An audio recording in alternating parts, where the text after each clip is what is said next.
Hello plant lovers, it is Matthew in Melbourne. Thank you very much for finding me in the crowded world of orchid videos on YouTube. I grow here in Melbourne, Australia, cold, cool, intermediate orchids, either outdoors or indoors or not at all. So if that's your bag, hit subscribe. I post every week on a Friday. And we're outside on a field trip today because we have something, it's just going to be easier to manage outside than in, and that is it's autumn in Australia, hot as hell, can I just say. We're having a real heat wave. I've also got a cold because I was in Korea very recently, South Korea, and came back with it.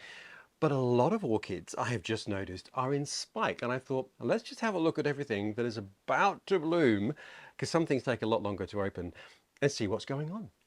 Yes, so let's have a look at everything we've got in spike. And I'm going to start with this because this is the only thing that has never bloomed for me before that's in spike. So this is a first time opportunity. And can you see there at the end of that cane, that little sort of cluster of green dots, which is going to be flowers. So there is the plant. It's got quite an unusual bulbous form to the canes, as you can see. And this is a Dendrobium, and it is called Dendrobium now rindjaniense. There we are. That's the name there. And the funny thing is, I bought this orchid almost at the very beginning of my orchid buying career, which it's quite advanced as it's a species orchid, and you probably should just stick with the simple hybrids to start with. Anyway, as I had no idea what I was doing, I happily bought this one, and it can take my cool temperatures in winter, obviously, and it's outdoors all year. And until very recently, I had literally had it in the same spot for 4 years, and it was getting progressively more and more shady. So I moved it about 3 or 4 months ago, and ta-da, surprise, surprise, there we are, our first flower spike. Now, it could also just be that the plant has actually matured enough that these canes are now able to bear flowers. That could be it, or a combination deluxe of getting more light and actually growing up. But anyway, I am so looking forward to seeing what that is going to be. Now, I really hope that those buds come to fruition and open up. Very, very interesting. As you can see, the plant has grown quite a lot for me. These are the early canes that I had, which are really, really quite small in comparison to the new canes, which are 4 or 5 times the length. Now, I water this all year and I feed it during the warmer months. Otherwise, it just hangs minding its own business. So when that does open, I will do a standalone video about this because I'm really curious to see what it's going to look like, and then compare it to Dendrobium Victoria Reginae, which is in exactly the same spot and is always in bloom, so we can compare the two. So first thing that's in spike for me this autumn is Dendrobium rindjaniense, and I am very excited about that. Now, the next thing is going to just surprise everyone, and that's Cattleyas. Yes, plant lovers, I cannot believe. I made a video a few weeks ago called not Love in a Cold Climate, but Cattleyas in a Cold Climate, about the very lack of luck I've had blooming Cattleyas in my conditions. And lo and behold, the one that I featured, which is this beast that I also repotted, has got 2 growths with sheaths at the top. So you can see that one there, and you can see this one just emerging in there. So I am amazed that this Cattleya already is springing into life. So let's not hold our breath, because I have had many a disappointment with this beast, but I'll link the video about repotting it and the video about when it first bloomed, so you can see how excited I was. But 2 sheaths on this. Let's just see what happens. But wait, there is more Cattleya news.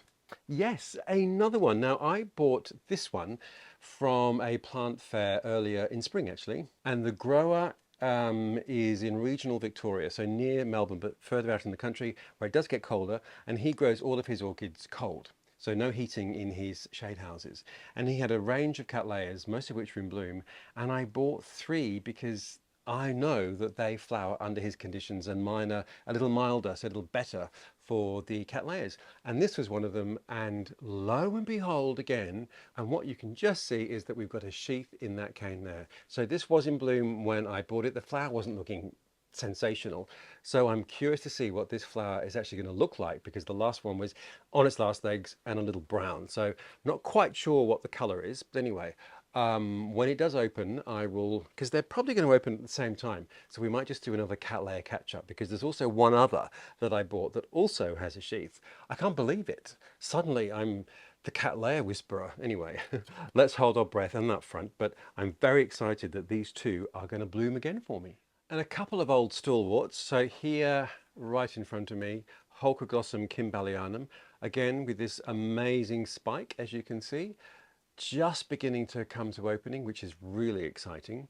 And then this other Holcoglossum, which is lingulatum, which bloomed once for me before, and that is also just starting to spike there for me. Right time of year for them, very happy plants doing their business. And in fact, they just hang on, I don't know if you can see, but basically that trellis fence right behind me, that's where they hang. In really hot weather like this, I do actually water that area twice a day because it gets really hot under here. Anyway, both of those are in spike. Kimballianum is such a beautiful orchid, and if you're in Melbourne or in a very similar climate to mine, you really must get it because I literally do nothing. I mean, I hang it up, I water it and I feed it, but it just does its own thing, and it's a very vigorous grower, as you can see, but the flowers when they open are stunning. So if you can grow Coleogenes, if you can grow Cymbidiums here in Melbourne, then you'll be able to grow Holcoglossum kimballianum. Not that difficult to find here in Melbourne either, so give it a good Aussie go, I say. Next up, it is Miltonia time. It is autumn, and a lot of my Miltonias are spiking, and this one is for me. Now, when I said there's only one thing that's never bloomed for me before, not quite true. This I bought in bloom, and this is a Miltassia called Goodale Moir Golden Wonder, and it was in bloom when I bought it, so I don't think that really counts. So this is actually the first time I flowered it. Now Miltonias, there we go, can be a bit tricky in terms of their rhizomas creeping habit. The leaves often can be a little yellow lime rather than bright green, so that can sometimes put you off and think, oh my goodness, it's chlorotic in disease. But no, Miltonias can sometimes err to that limier colour of their leaves when they're getting the right light. And this one is about to open for me, which is very exciting. Now I've got Miltonia guanabara, which is also in spike for me at the moment, which I've made many a film about. And I recently bought, where are you? Here you are. Miltonia spectabilis variety moreliana at the orchid plant fair, and as you can see there are 3 spikes on that. So autumn's the time for Miltonias here in Melbourne, and mine are certainly doing their thing. Very exciting, because the other thing is when they do open, Miltonia flowers last forever. I mean, not literally, but you'll get probably 2 months out of a flower spike. Very long lasting. So when they're all open together, it's quite a display, and a very beautiful fragrance. Now, Miltonia guanabara smells like coriander, cilantro, and not sure what this one smells of, or this one, but when they open, we can do a fragrance test when they're all open. How about that? But in the meantime, they're all in spike and about to open. Next, another species orchid. Now this is my Oncidium sotoanum, which I've made a video about, which I'll link. Amazing, amazing flowers. Now the spikes have just started to emerge, as you can see. There's one here. There's actually quite a few. There's actually another one growing in that growth there, and I noticed a few on the other side. So basically each new growth can produce 2, sometimes 3 spikes, and this one is certainly going for it. Now where did I see those other ones? There we go. So this is a new growth, and that has just got a little spike emerging out of there. So pretty reliable that you get at least 1 spike from each new growth. This is a species orchid, and it's one of the parents of the twinkle types of Oncidium. And I'll drop the picture in of the flowers of this, and you can certainly see where that ancestry comes from for those twinkle types.